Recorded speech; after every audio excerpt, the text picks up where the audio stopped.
সবাইকে শুভ অপরাহ্ন। বাংলাদেশ ক্রিকেট বোর্ডের পক্ষ থেকে আমি বাংলাদেশ জাতীয় ক্রিকেট দলের নাম ঘোষণা করছি, যে দলটি টি-20 বিশ্বকাপে অংশগ্রহণ করতে যাচ্ছে 2024 সালে।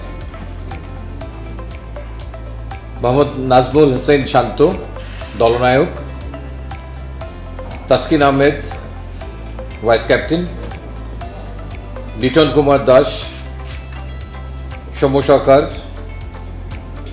তনজিদ হাসান তামিম, সাকিব আল হাসান, মোহাম্মদ তহিদ হৃদয়, মাহমুদুল্লাহ রিয়াদ, জাকের আলী আনিক,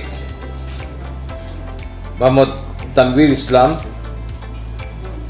শেখ মাহাদি হাসান, মোহাম্মদ রিশাদ হোসেন, মোহাম্মদ মুস্তাফিজুর রহমান, মোহাম্মদ শরীফুল ইসলাম এবং তনজিম হাসান সাকিব।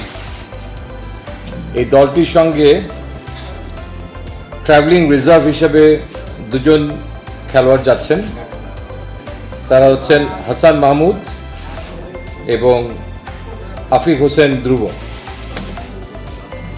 এবং উল্লেখ্য যে বিশ্বকাপের আগে ইউএসের সঙ্গে আমাদের 3টি টি-20 ম্যাচের সিরিজ আছে, সেখানে এই দলের সঙ্গে সংযুক্ত দুজন ট্রাভেলিং রিজার্ভও সেখানে অংশগ্রহণ করবে। ধন্যবাদ।